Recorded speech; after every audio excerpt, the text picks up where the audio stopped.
Hey everybody, welcome back. I'm with my friend Seneca Scott, who last month for District 3 Council had a BAFO meeting and community gathering last year, middle of last year, and has really become a rising political star in Oakland now. He's running for mayor. How you doing? I'm good, Zennie. Good afternoon, brother. Thank you, man. And hey, thanks for everything. Thanks for listening backstage. So good. Hey, tell us about the aha moment when you decided to run for mayor. I decided to run for mayor when my lawyer told me that the city planned to demur from our lawsuit. And for those of you who know that legal term, simply put, it means that they don't think there's any credibility to it, and they don't think that they have any mandatory duties that they have to perform. Now, for those of you who don't know, my organization, Neighbors Together Oakland, filed a writ of mandamus against the city of Oakland for failure to follow its encampment management policy. A writ of mandamus just says you have to do what you said you were going to do. There's no financial penalties because I didn't want to sue myself. I'm a taxpayer, right? So we filed this writ of mandamus to get accountability from the city to implement a policy that they unanimously voted on. It was made the news. A lot of people were on that call. It was extremely controversial, and over 300 people called in, including myself, called in to tell the city not to vote on that policy until they were ready to really implement it and not to exhibit any more performative behavior about our core issue. Nevertheless, they voted unanimously. 1 month, 2 months, 3 months goes by. Not only are they not doing it, they're acting like it's a social pariah. They had these enormous political headwinds rushing at them. And it was toxic early this last year to mention anything against the homeless industrial complex, against the activists, and everybody was scared of them. So I said, I'm not scared of anybody. This is performative. This is not compassion. When compassion looks like this, it's contemptuous. This is advanced racism, advanced NIMBYism that we're facing that seeks to keep the vast majority of the homeless in these Black and brown neighborhoods by any means necessary, right? So this policy was, you got to move a needle. One big part of this policy was every single district had to put a city-sanctioned encampment in their district so that District 3 wouldn't have 70% of the city's homeless and 50% of the county's homeless. How many districts have put a city-sanctioned encampment in it over 1 year after the passing of that policy?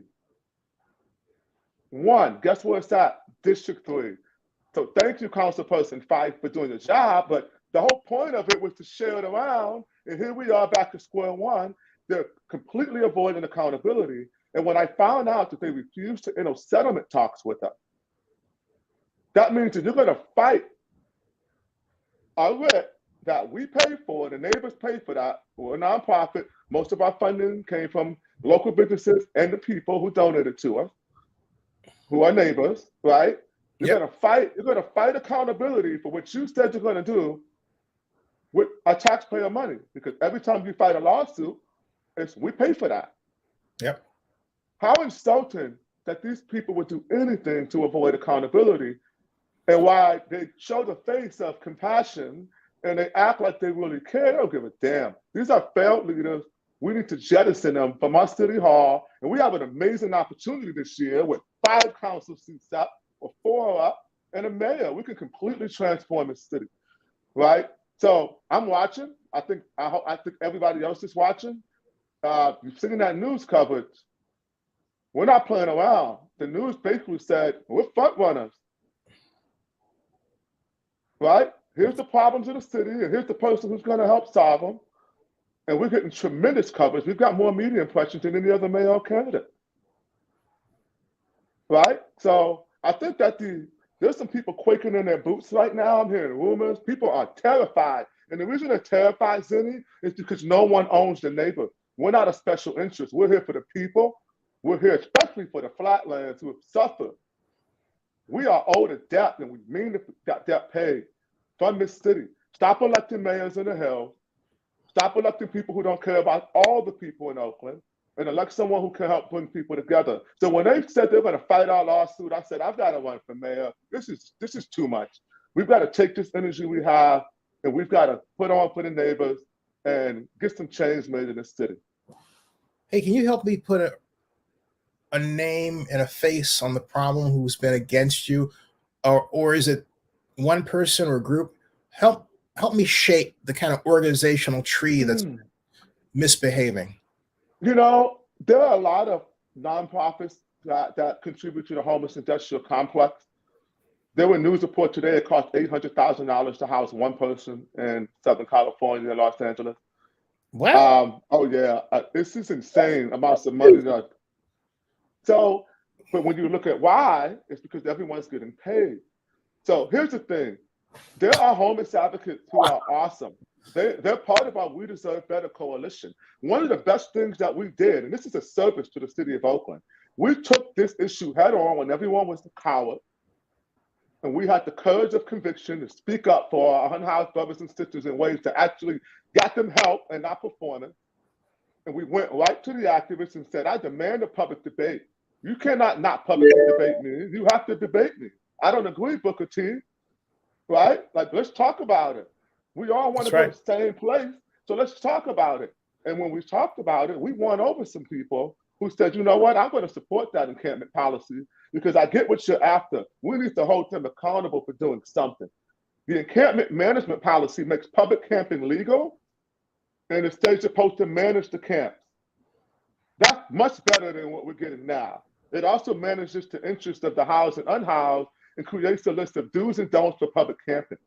The activists who fight against it want housing with no strings attached. I'm sorry, housing alone is the solution to this crisis, like food alone is the solution to someone with an eating disorder.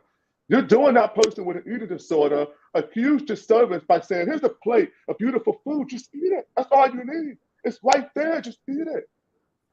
How idiotic is that for people who call themselves compassionate? I'm fed up, bro, and we're going to take this fight to public opinion. The winds have shifted partially because of our work. And now you don't see, it's green light. City councils are, we like the homeless encampment policy. We're going to follow it now. They're cowards, bro. So you want to name them, all of them. Okay, all of them. Where's Joe DeVries fit in this? And I asked because Jarek Sue, who I think you know, has been I know Joe. Yeah, I don't. He's very critical of Joe. Who else? Let's see. City Administrator Ed Riskin. Ed Riskin, who's making Ed Riskin, my friend who worked for SFMTA for years. You know Ed. We're not best buddies. We went to Cal. We have a lot of the same connections. It's kind of like he's part of the Politico, right? So we've never had a crossword or anything like that to each other. I object. However, I do object, and I've been vocal about it, that he sits to hide in the background, whereas most administrators have been out front, you know? Well, we have a hybrid system that makes it very complicated of who's in charge, and we can get into that later. Right. Right, but check it out, bro. It's simple. Who's the mayor? Who's the mayor of Oakland? Libby Schaaf.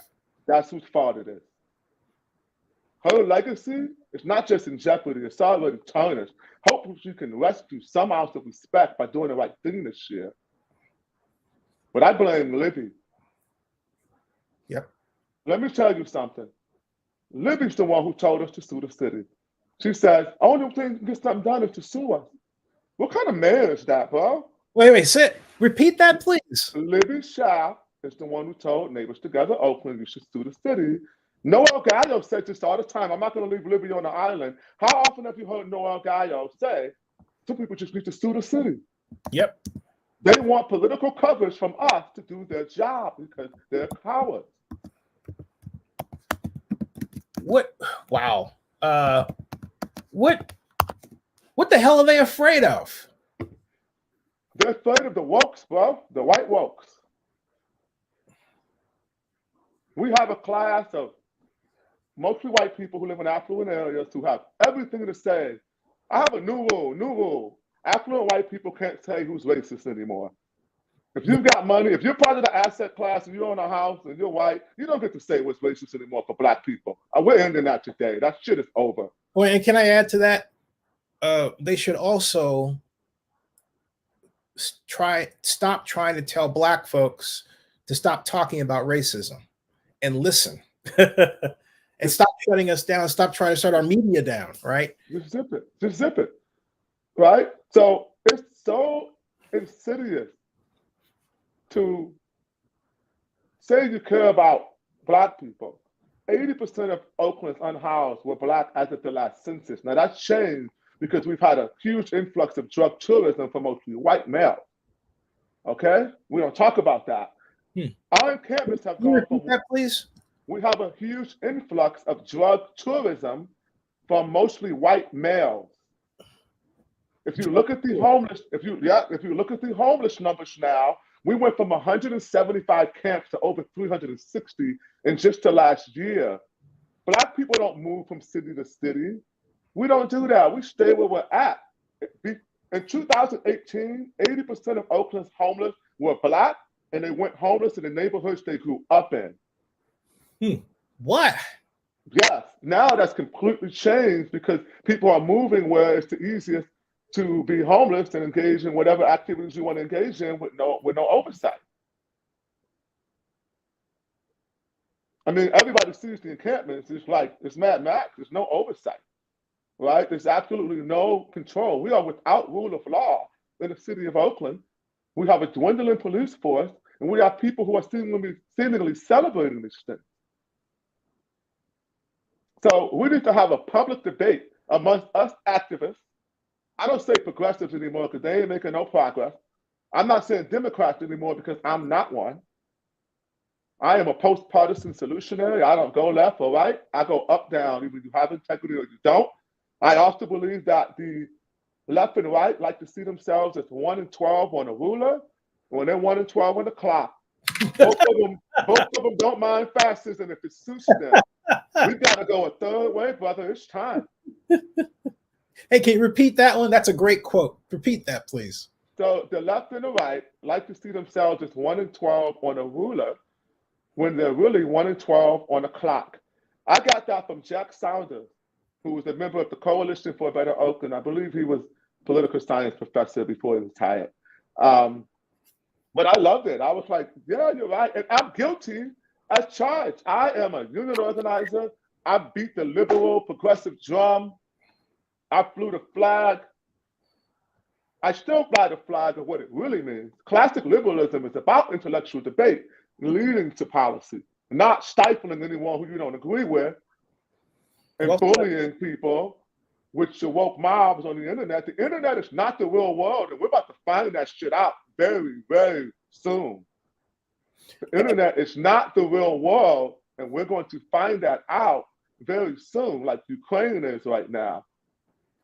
I want to praise you and in your website, because unlike other websites, you actually have policy ideas and you're not afraid to express them in big font. Talk about some of those. It's called accountability first and foremost, not the whole talking around stuff like a politician so you can never be held accountable. Here's what I'm going to do. We don't do it. You can hold me accountable for it and not elect me in 4 years once I'm the mayor. So the first thing that we're going to do is change our city structure to a stronger mayor model.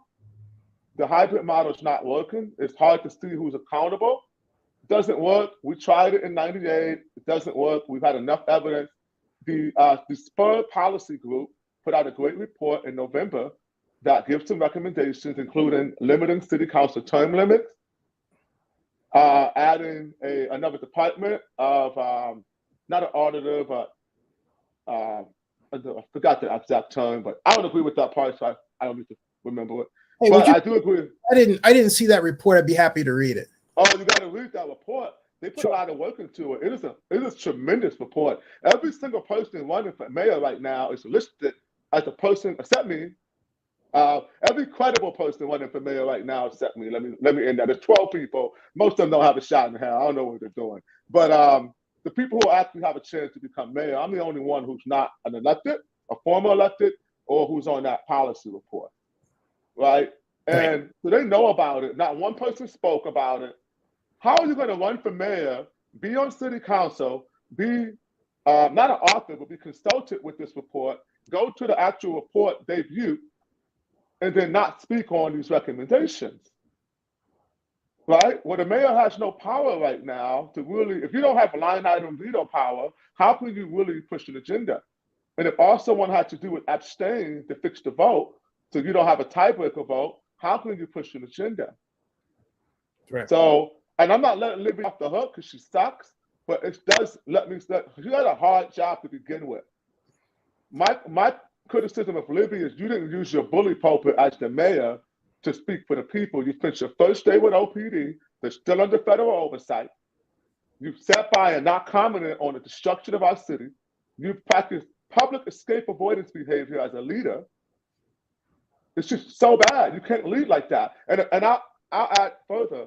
The people of Oakland are the most amazing, diverse, creative, talented, intentional. We are sexy. We dance good. We smell good. We smoke good. Bro, how can you have a city like this and not make it work? That is the worst leader who has everything they need and fails. She should resign, to be honest with you, bro. We should just deal with Ed and Joe DeVries, and Libby can go do whatever the hell she does, because she's not our mayor right now anyway, right? So in terms of the people she hired, I can't speak on them, right? Because it's not their job. They weren't elected. They were appointed. So I'm going to talk to the person who gave them that job and appointed them and hold them accountable for that behavior. And anyone who falls from the fruit of that tree needs to be carefully scrutinized as the future leader of this city. Hey, I want to get your view on Howard Terminal and where we are right now. They just passed a vote to another vote. I don't know how many votes it is to victory or having a stadium or not having a stadium. Here's my statement on that. Just build it. If you're going to do it, build it. If you're not going to do it, buy. Stop hijacking the city right now. We could grow food on that land. We could do something else. We could put housing on that land. But I will say I want the A's to stay, and here's why. Do you remember the summer without a murder? Yeah, I sure do. You remember why we didn't have a murder that summer? Yeah, the A's were kicking ass. And the Dubs were winning. Yeah, yep. Don't right. tell me sports don't matter. Sports matter. Oh, one of the happiest days of my life, and I'm going to say this out rich to my candidacy, one of the happiest days of my life, because I'm from Cleveland, was being at Game 7 and watching the Cavs win, bro.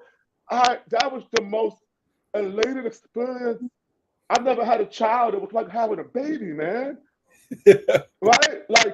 Like, come on. It's so important. It matters. It does matter. It brings people together. It gives us something to cheer for.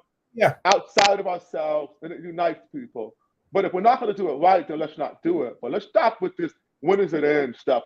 We were talking about this my last election, bro. Yep. We still talking about this? Yep. Come on, man. Fisher is the shit or get off the pot. Let's go. I'd like to add something to that, too, from 3,000 miles away. I hear Oakland less and less in the media because we don't have the Warriors playing at Oracle Arena in Oakland. So when an announcer talks about the Warriors, instead of saying in Oakland today or in Oakland tonight, it's San Francisco when they're at home. We don't have the Raiders in Oakland. So instead of hearing about how there was this epic overtime game at the Coliseum or the new stadium in Oakland, we're about Vegas. So from a content analysis standpoint, all that takes us out of the public eye. And it hurts our ability to get tourists. It hurts our ability to control our image. And so what we get now are these YouTube videos by this guy. You know what I mean? You know, 30-minute long driving through the worst parts of Oakland, ignoring the 99% of Oakland that's just the breathtaking, most beautiful city you can live in the world. Yep. But not that he's, you know what? If he had to do that for us to get past this escape avoidance behavior, so be it. I think that's what he's trying to do. I don't agree with him. It's not fair representation of our beautiful city, but it's also a needed kick in the pan to get past these performative politics that, you know, I'm going to say that a lot because I'm sick of it. Yeah. You know, that we're doing right now. And this war between the moderates and progressives. What is that, moderates and progressives? Like, do we have to endlessly sort ourselves? We do have to endlessly other ourselves while we claim that we want to unite, let your actions match your ambition to create a united city. In that war, stop the posturing. When nuance ends, tyranny begins. We have a complete lack of nuance in our political spectrum, and that's what we're introducing right now, aggressively, I may add. And I think we're going to make them all follow our lead. We're going to suck up all the oxygen in the room, and it's going to be about Seneca Scott and the neighbors. And you're going to have to do the right thing, or you're going to have to say the right thing if you want to even have a shot at being the next mayor of Oakland. We have had enough. The clown show is over. Hey, can you talk about the coalition that you built? Because you had an impressive gathering last year.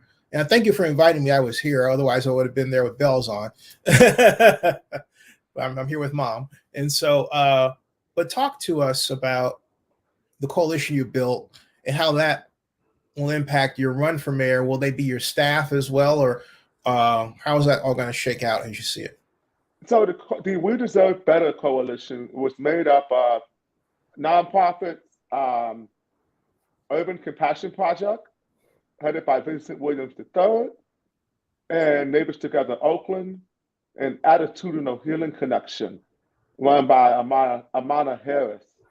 And it was formed to bring the nuance and perspective, as well as property developers. I'm on the Oakland Builders Alliance board, so we include developers from that board because they're the ones building stuff for the city. You want more housing, it's going to be a company that builds it, right? So we need to be covering all our bases with all the stakeholders in the city about where we're going to go from here. So we wanted to do something. We have been, every press conference has been about encampment management, homeless, ending dumping trash, holding the city accountable. We wanted to do something that was upbeat and fun and allowed everyone to express their part in the struggle. As a leader, the most impactful leadership is being a follower, a first follower of someone who really knows what they're doing, to empower them and give them credibility for their movement. So my form of leadership is, if I'm not a stakeholder, a primary stakeholder, is I find people who are, to follow them and empower them and lift them up. So Vincent Williams III was one of them with Urban Compassion Project. They provide direct services to the unhoused. They fight against homeless eviction, right? They give tent sites, they do harm prevention. He's also pro-EMP because he knows that these camps are being serviced and people are dying every day because the city's just ignoring the problem. Well, so while he understands, like I do, that it's not perfect, something has to be done, and we need to hold the city accountable for doing the job when they're unanimous vote, right? So Vincent gets the nuance. He's an incredibly brave, courageous, and inspirational person. And Vincent, somebody I look up to as my leader in that space of homeless advocacy. So I don't have to debate the homeless advocates anymore. Vincent will debate them. Vincent was homeless most of his life. He's overcome being in jail and incarcerated. I'm not going to tell his story because it's not my place to tell his testimony, but he's been through it all. Talk to that person, right? When it comes to a matter, I'd like to have him on the show if you can facilitate that. Yeah, that's the whole job of leadership, which is why Libby's a failed mayor, because you can't facilitate that, right? And anybody else who couldn't facilitate that. It's just really, really bad. These failures are costing lives, right? It's just really, elections have consequences. People are dying every single day because of the choices that we've made and our leaders. And we need to hold ourselves accountable for that as well and make different choices. So I need to add to the coalition, we have speakers, Lauren Taylor, who's now running for mayor. He graciously showed up to deliver a beautiful speech about growing up in Oakland and the Oakland that he wants to see. I'm a big fan. I really like Lauren. I think he's a very good person. Yeah, he's been courageous on city council, fighting, for certain things, and being alone sometimes in that, right? So while I'm critical of Councilperson Taylor, I also appreciate their efforts, so I wanted to invite them to speak. Chief Armstrong, right? This is our police chief, and he's Black from West Oakland. That's what my ancestors fought for. And then we get these things and we antagonize our own. For what? What is it leading to? I'm said that. Yeah. Why do you think that is? Because it seems like around the country, we're not I'll just say it, we're not as black folks coming together like we should. Man, if I give you the real answer, you can think I'm crazy, bro. Please. You go to get into it. I'm an easy sell. Okay. Black Lives Matter. A beautiful movement. Black Lives Matter. So I'm Coretta Scott King's cousin. I'm a Scott. That's my grandfather's niece. Oh, that's where the Scott came from. That's where the Scott came from. She hyphenated to let you know how badass she was, right? Martin married up. I don't know if most people know that. But Martin married up. Coretta Scott had 2 master's degrees, and her father, my Uncle Obie, owned half the town. And he was the first black man with a car in the county, right? So we have a prestigious family. Alex Haley's actually covered us, the Scott family, on behalf of Coretta. So I say that to talk about Dr. King. The nonviolent movement was genius because all it did was we dressed up to the nines, we brushed our hair, we put the barrettes and ribbons in, we went out respectable to the town square, we opened up our Bibles, and we read our Bibles, and we worshiped the God that we thought we all shared. And these white people lost their damn mind. Oh my God, whipping us, water hoses, lynching. People around the world said, you can't tell us nothing until you deal with the problem of your Negro. And the purpose of that nonviolent movement was to illustrate clearly who was the bad person. There's no more ambiguity when you have those striking images. You say you're a Christian, but you're beating the Christian because they're black, even though your God says you're all created equal and you're supposed to love everyone. I call bullshit. So if you notice, though, when Martin realized that the shelf life had expired for that portion of the movement, he started to escalate toward democratic socialism, and then they murdered him. So Black Lives Matter, I draw a parallel. When Black Lives Matter started, it was just like the civil rights nonviolent movement. All we're going to say in response to being brutally murdered by these evil police is, hey, we matter, don't kill us. And they lost their shit. Oh my God, all of us matter, all lives matter. Ah! And the white racists lost their mind. And the whole world says, no, Black lives do matter. But just like the civil rights movement, there's a shelf life. But there's not a person that killed this time, so they killed the movement. They co-opted it. They threw money at it. You see our leaders are now buying mansions everywhere. They're not speaking up for Black people who are being disenfranchised in ways that I don't want to speak about in this forum. You're going to have to forgive me. People are not ready for certain things. But Black Lives Matter sort of went away recently. And I wonder why. Where's all the Black Lives Matter stuff at? Because we're still suffering. The sufferation is still intense with the Black man and the Black woman and the Black days for my non-binary people. You feel me? Yep. Like, we're still out here suffering. We're still dying. But apparently our lives don't matter anymore because the political struggle doesn't have the impact because you got what you wanted out of it. And we got played again. Now look at our leaders. I'm over it. The Republicans want to go back to 1954 and have picnics.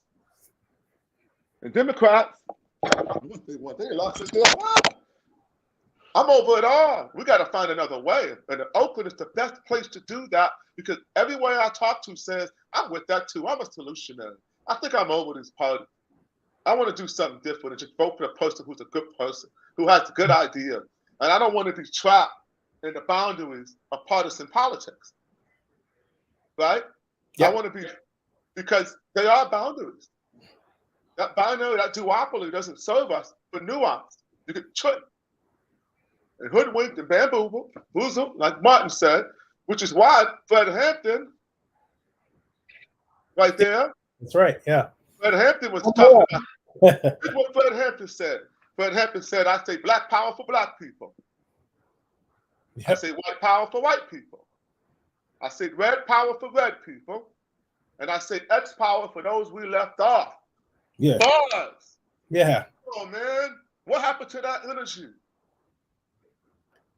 we fell for the divisive trick. It's divide and conquer is one of the oldest tricks in the book, and we still fall for it. That's why it's one of the oldest tricks in the book, because it taps at your emotion and your fear and your insecurities, and it gives you absolution if you just agree. You know, it reminds me of something the mayor said today, or was quoted as saying that we went too far in defunding the police. And I was thinking about, I was listening to what you were saying about it, and then I was thinking about how it seems to me, if I'm wrong, but how this matter was used.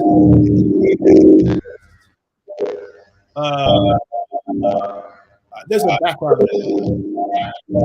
Is there a background? Hello? Hello? Okay. Can you hear me? You were trying to hear me, right? I don't know.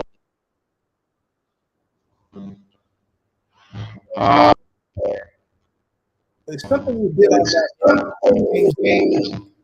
Some headphones pushed over to me. Yeah, go ahead and use those. Yeah, they got some more too. Yeah.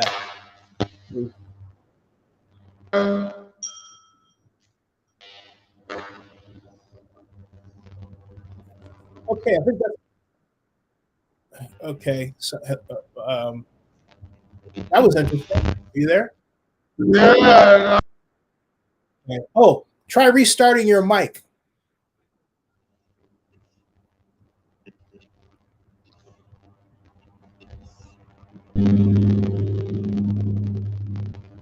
Or here's the thing: if you have a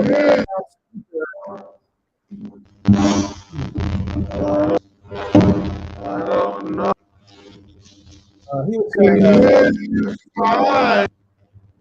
Seneca mic too, as he was saying, like that. I'm trying to restart. Or I don't. you can go out and come in. Okay, yeah, come back in. Yeah. So anyway, he's going to straighten that out. And his energy is refreshing. When we come back, we'll hear. Oh, so we'll get more to the. Here. Yes. Is that better? Yes, I can hear you. Yes, perfect. He lives. It sounded like. All right. It sounded like you went to a well or something. I thought, oh no, Putin's gotten to you. It may have been mercury in microblades. Oh, I thought, oh, it's Vladimir. He's hijacked it. Doggone it. You never know. I'm sorry for people out there listening. We had some technical difficulties, but we're back. We're back. Hey, so we were talking about the mayor's comment regarding her idea that defund the police went too far. And what I was trying to say is I thought that the whole mantra regarding defund the police would actually weaken Black Lives Matter. But what do you think about the mayor's comments about going too far? Because my thought, basically, and I said this on a video that I'll put up after this, is that the mayor, everyone talked about defunding at the wrong time when they should have been talking about getting money to business to stay open during the pandemic. And I wrote that and I said that. And I said, hey, you know what? These folks are going to need money. But instead, the mayor started this task force, and she put on, among other people, some people that ran Oakland restaurants. I'm not going to put out their names, but they didn't get money. And one of them went without income for 8 months at that point. Now 20 something months. Now they're closed. And I think we know who that might be. And yeah, you know, and so yet the mayor could have simply said, you know what? We're going to have to close businesses, which means you're going to be affected, but don't worry, we're going to set up a special fund to steer tax dollars, property tax revenue to you to stay open. She could have done that. So in that context, that's why I wanted to get your view of what she said, and in this, how we're handling the pandemic. So in terms of the defund, we've changed defund to reimagine because the branding was bad. I don't say we because I'm not part of that wave, but I understand the angst.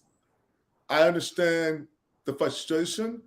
And I absolutely said hashtag defund, hashtag abolish in the 48 hours and in the weeks and weeks after George Floyd was brutally murdered, because I was emotional. And then you have to be unemotional and be pragmatic. You can't replace something until you actually have a replacement. And the timing of getting rid of law enforcement during an economic collapse when violence rises, it's just idiotic, right? So I'm not sure why people, I tell you why I believe this. When you live in an oppressive system and you cannot compete economically, people begin to compete for moral superiority. And that's a slippery slope that ends in war, genocide, and worse. You cannot compete for moral superiority in any way healthily. It's not healthy. You can compete economically and it be healthy. We can both own an Italian restaurant on the same street and be best good friends. You North Italy, I'm South Italy, or whatever. As long as we both doing good business and people, we're good. We both sharpening, iron sharpens iron sometimes in business. Competition can be healthy. There's no healthy competition for moral superiority. Yep. There is none. At the end, I have to kill you to win. That's how I win the moral superiority battle. That's the Reimagine crew. That's Cat Brooks and company. They don't even know what the hell they're doing. They lost their mind. They're just zealots. They're just swinging in the dark and screaming slogans and writing op-eds about how much they love Black people. But then you turn down Chief Armstrong, you calling all cops bastards, like you don't have brothers and stuff. I look around the cops in Oakland, mostly minorities. You really calling these people sellouts and house niggas? And come on, man, you're doing too much. You wouldn't say that to their face. And you're not really ready for the revolution you claim to be ready for because it's posturing. Right? These people are a joke to me, bro. They're a joke. And I stumped. I gave Cat Brooks the max, I think. And I stumped for her. I don't know what happened. People got too caught up. Can't see the forest for the trees. Hey, let me ask you, as mayor, when you take office, what will your first action be? Everybody has some first thing they want to do. Oh, so if we win and we're blessed, the very first thing we need to do is to have a state of emergency. Mm-hmm. We need urgent support from our county and our state. Mm-hmm. We cannot have, if you can't have a building, imagine a building burnt down in downtown or a bomb. Let's say we got attacked. It's a war going on right now, right? So let's say we got attacked and a bomb landed on the building downtown. Would you just leave it there? Would you leave the rubble there and the fire burning when we walk by it every day? Because that's what we're doing right now in the homeless camps. Right? So we need a state of emergency. If we're still under police oversight, we're just not cutting a check. We can go to court. Possession is 9/10 of the law. That check is done. We're not paying that guy no more. Hundreds of thousands of dollars a year for what? No end in sight. We need that money to hire more officers, train more police. So we're gonna not pay him. Probably gonna get me in some trouble, but it's okay. We out here for real. And then we're gonna make sure that we're doing everything we can to provide urgent housing. We don't use all of our resources. I know they're tearing down that police building right now. They're talking about that, but it's been empty. The Coliseum is empty downtown. Yep. You have places downtown that are empty that can house thousands of people safely in barracks that are not being used because people can't make it happen. Once again, failed leadership. They're on the street. They're not in a convention center. They're on the streets. They're not in an old jail. People say that's uncompassionate. People don't want to be in jails. Like, are you going to take the bars off? No, yeah, we're going to take the bars off. I will go live there. Set me up an apartment in the jail. I mean, they're tearing it down now, but you get the point. We have no imagination. Where's your imagination? Everyone's scared to do something because they're scared of being canceled. They're scared that everything won't fit optically into the algorithm that is our new God. Because I don't know who we follow anymore. It seems we follow the computers. and whatever your algorithm is. Yep. Right? Because who's the authority? Right? You're talking about COVID. CDC says max indoor mandates are over and everybody's enforcing them still. And when you say, hey, could you give me one? No, I don't have any. I can't come in your store? No. I really want to come in your store and spend some money with you. And there's no more mask mandates and you're not going to give me one. So I guess I can't come in. Think about this for a second. Who's your guy? The CDC? We already knew the CDC was corrupt. We already knew that Big Pharma was corrupt. So now that you're finally catching up to the party and you realize we have to protect ourselves, we have to protect our elders, right? You need to get our elders and people who are in these homeless camps to get vaccinated. Those are the ones that are doing it. Black people are not getting vaccinated for a good reason. We don't trust the government. You're not helping with bullying. You help with informed consent. You help with telling people, I love you and I want you to do this because you're at risk. And if you're scared, I'll wait for you and I'll talk to you.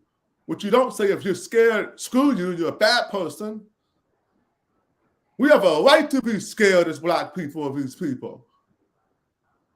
I'm talking about our people right now because I'm focused on Black issues right now. And for people Black, you can wait this segment out, you feel me? But like for us, that's wrong. That is wrong. That is callous. That is dismissive of our elders who are still fearful. A lot of our elders are fearful. A lot of our homeless elders are fearful. I deal with homeless elders who cannot access care right now or support services because they're not vaccinated and they have mental illnesses where they're just scared to do it and no one cares. They're treating them like social pariahs. But Black Lives Matter though. Well, we're here to talk about it, brother. We're going to talk about it. Bombs are dropping in Ukraine. Fighter jets are buzzing Taiwan. Gas is about to be $7 a gallon. Food is scarce. Inflations are high. We are collapsing, and we're acting like our head is in the sand, and we don't see it. We're going to talk about it, brother.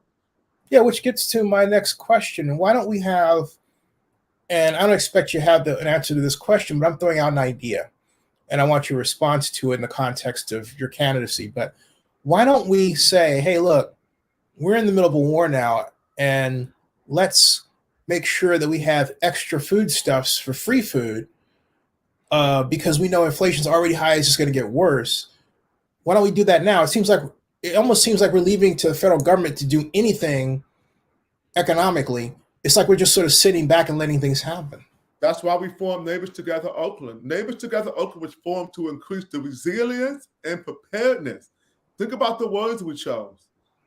Resilience. Look at our website. What does it say? Resilience and preparedness.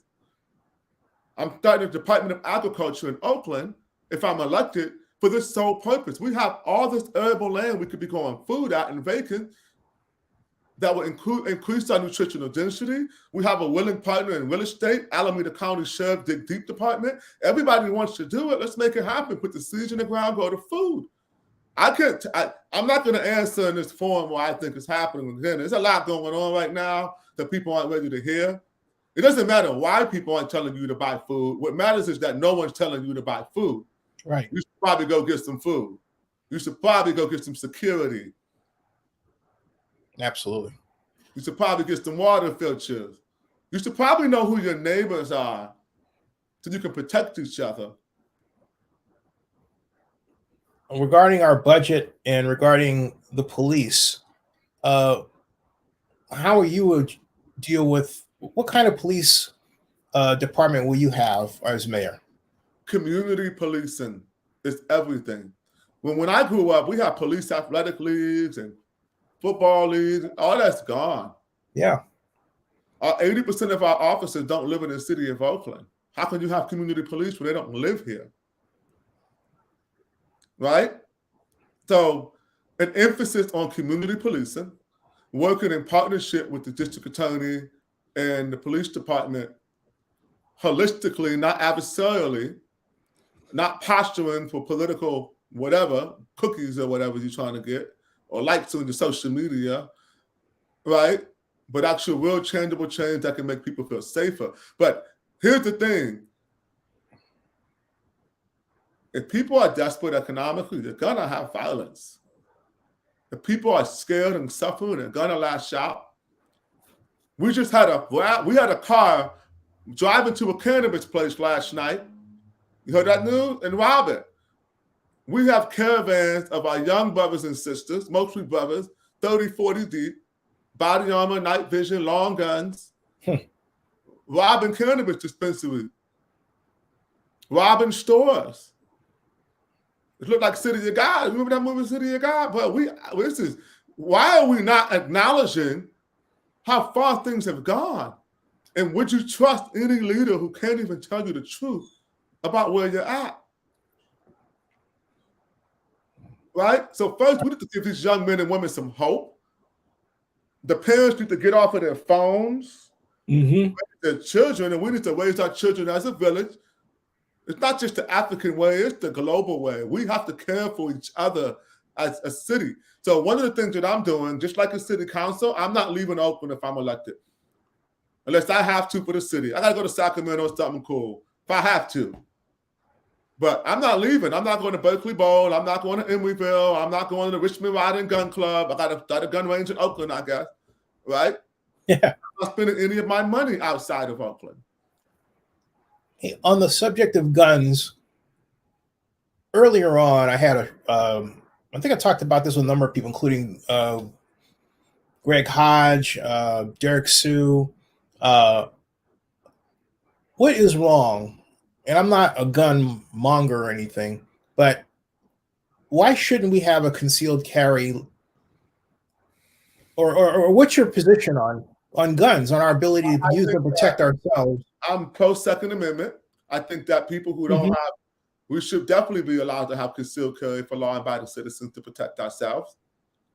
Absolutely so. You know what's funny? How do we honor these people? We honor these people. We say nothing's changed, but then we say we don't like guns anymore. Make it make sense. It doesn't make any sense. A gun is a tool. It's a tool. It's a tool. It's a piece of metal. I'm in my house. You have a right to protect yourself, people. What kind of what was that? You can talk about it later. I just did it for let the people know that we're really out here.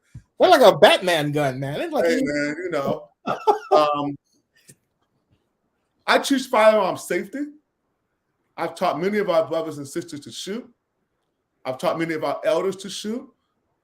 Gun ownership in Alameda County has skyrocketed. And it's all people on the left. All people on the left. People I talk to who have never considered owning a firearm are thinking about how to protect themselves in case of an economic collapse. So here's the problem. Why are we putting emphasis on me? I went to Cornell. I'm a law-abiding citizen. Not that Cornell means anything. I don't care if you went to high school, you got a GED. I work hard. I grow food. I care about my neighbors. You worried about my gun? I had to go through 10 days of a permit and all these legal hoops to get, and you're not worried about these young men out here making guns like Legos in their house? Right. Yeah. Come on, man. Priorities. We got ghost guns like crazy out here. We don't have to buy them anymore. All your gun control was rendered irrelevant the moment kids can make guns in their house like Legos. Yep. But no, I have to keep this posturing because this is what I stand for politically, because if I say different things, I may lose my job. I don't care about that. If Oakland doesn't want to elect someone like me, and they want to elect one of these people who keep doing the same stuff, what is the definition of insanity? Keep doing the same thing. I don't see any candidates here. or as my friend Alberto Rocco used to say when I worked for L.U. Harris, he would say, Zennie, if you like what you're getting, keep on doing what you're doing. So the question is, collectively, do we like what we're getting? You know. I also asked this: the road to hell is paved with what? Broken promises. Good intentions. Good intentions. Yeah, good intentions. So when people tell you how compassionate they are, that's good. I like that connection. We have good intentions that have been broken promises for damn sure in Oakland, bro. Yeah. So look, I know I was really, really, really aggressive in this interview. So I want to. No, you're fantastic. No, I want to dial it back a little bit and say, I get why people are hurting. I get when you're afraid and anxious and you have free floating and anxiety and grief. We're all grieving for the pandemic because we all lost our map of what we thought our life was going to be. And some of us can process that grief in a healthy way, and some of us get stuck. And they're going to need a hand from their neighbor. Hey, what's your website URL? It's Seneca Scott for Oakland Mayor 2022. I'm writing that down. Seneca, SCOTT. Is it a 4 or FOR? Beg your pardon? Is it a Seneca Scott 4 as in the letter, or is it spelled out FOR? The number 4. Okay. Mayor. Let me make sure I got that right. Of Oakland? No, 4, FOR. Okay, glad I asked. Okay. 4 MAYOR of Oakland. .com or .org? .com. Got it. And put that in the chat, and then put that in the display. Got that right? No, Seneca Scott for Oakland Mayor 2022. You have a chat? I can put it in it. Okay. I can. Yeah, I got it. Yeah, you want to put it in? Yep, I will do it right now. Put it in. I'll highlight it. It'll come up as a graphic here. Oh, wrong one. Oh, wow, hold on. Oh, I can get it right for you, or I can try to. Seneca Scott for Oakland Mayor, right? That's okay. The other one was my case. 2022. The other post I posted was the lawsuit. If you want to take a look, we go to court on May 18th. Is our hearing. I found out today for Oakland. Yeah, baby. No, Seneca for Oakland Mayor. I got it. No, Seneca for Oakland Mayor. Seneca. Wait a minute. Seneca. Hold on a second. Seneca. No, it's not Seneca Scott. No, Seneca Scott. Okay, Seneca. Got it. Seneca. I told you Seneca Scott. My fault. Oakland Mayor 2022.com, right? Yes, sir. All right. Chat. So by the time we're done with this, people are going to really remember this. Boom. There you go. Hey, third time is the charm, literally. Always. Third time is the charm. Hey, I hope second time to charm for me, though, because this is my second election. Hey, I want to ask you, what do you think about the African American sports? Well, first of all, I want to say, just pull a plug. Hey, folks, this is going to be at Oakland News Now anyway. Google delisted Oakland News Now for reasons that they said thin content. Do you think my interview with Seneca Scott is thin content, or any of the other great news that we brought you? Tell Google to relist Oakland News Now, wherever. Google, we're on YouTube, Blogger, I have Oakland News Online. Remember, oaklandnewsonline.com too, all right? Oakland Focus at blogs. Oaklandfocus.blogspot.com is another one. I've got a ton of Oakland blogs, right? But as you know, Oakland News Now has ruled the roost. It is my gift. It is my experiment with YouTube videos, bringing them to the blog, and it's a media innovation that should be prized, and not, rather than people trying to kill it. And not only that, it was made by a black guy, me. So, just letting you know, and I'm being candid about it because I'm proud of what I've done, and it was a shock. They said thin content, so I went through and I thought, okay, I took out a number of posts that I thought were thin, but look, let me put this in context, folks. I made news aggregators since 2010, all right? I've done this for a long time. It's the first time it's ever happened. So people who know better, PR people, are saying, wait a minute, what are they talking about Google with thin content? A number of people think something else is up. So fight back by helping us get out the real media, and the real media is with people like Seneca talking and, basically going Batman on us. But you know what? I don't say that jocularly because Oakland does need a Batman. Hey, we need a Batman, baby. I don't do that lightly. I know some people are going to see that man had a gun in his house. Hey, if you don't like that, don't vote for me. That's right. Oh, and by the way, folks, when I say delist, Oakland News Now is still up. Okay? It's still up. It's on Bing. It's on Yahoo. It's all over. Go. DuckDuckGo, every place. Okay. So, but I'm proud of what I've done. You know, I love Google. I'm happy to make the changes, but they didn't, I got no warning. It was like, what?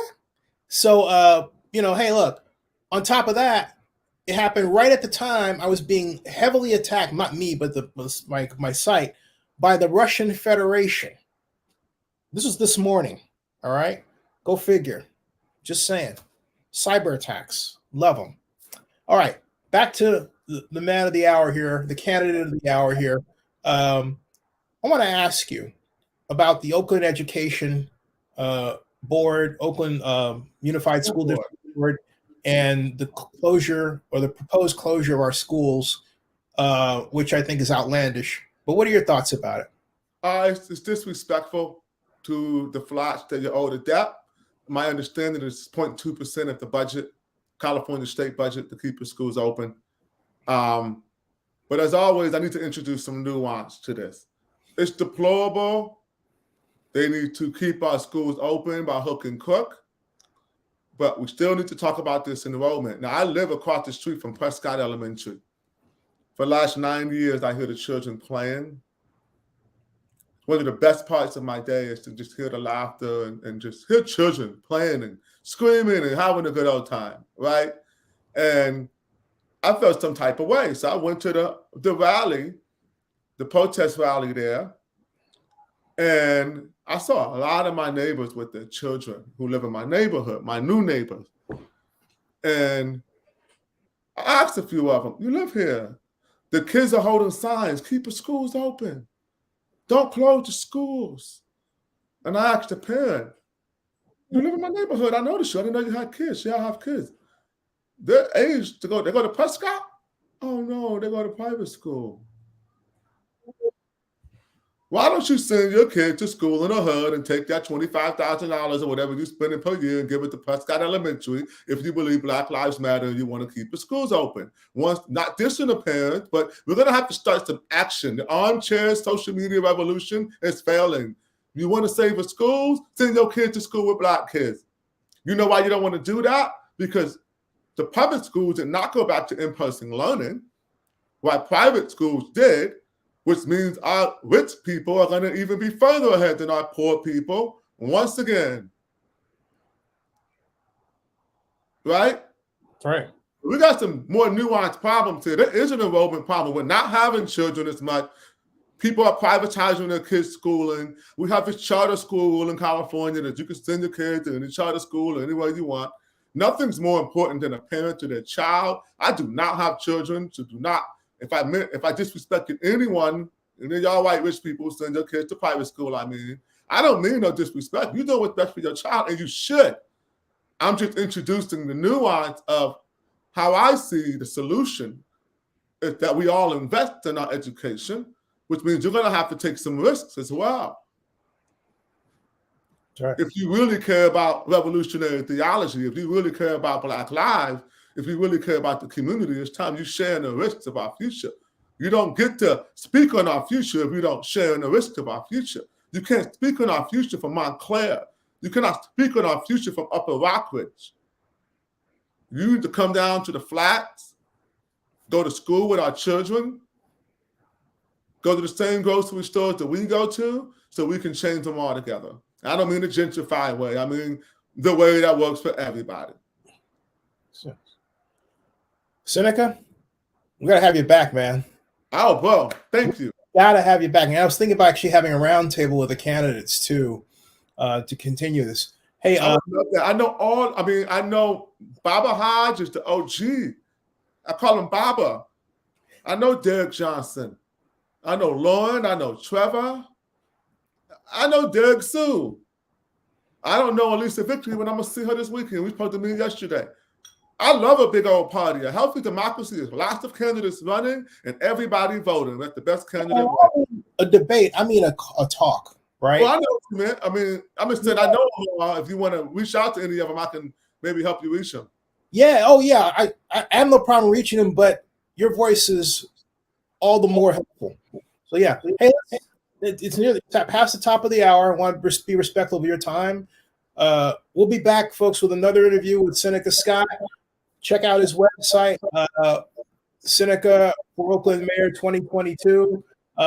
Thank you very much for one of the more fun interviews I've had this year. All right, folks. Tomorrow at 4:00 Eastern, we're hosting the head of Visit Oakland. Oh, nice. I know him. Yeah, to talk about Oakland Restaurant Week. And I'm going to send out an email. It'll be right here at Zennie62 Live. Yep. Come and join us. Zennie62 on YouTube. OaklandNewsNow.com. Hey. The new Visit Oakland head is doing a great job. Sure is. Getting combating that narrative that's Peter, all over YouTube. Peter's killing it. Peter is killing it. Peter's killing it. Good job, Peter. Right. That's right. Seneca, stick around in the background, folks. Again, subscribe to Zennie62 and bookmark OaklandNewsNow.com and put it back on Google. Thanks. Peace. Stick around, Seneca. Oh, whoops.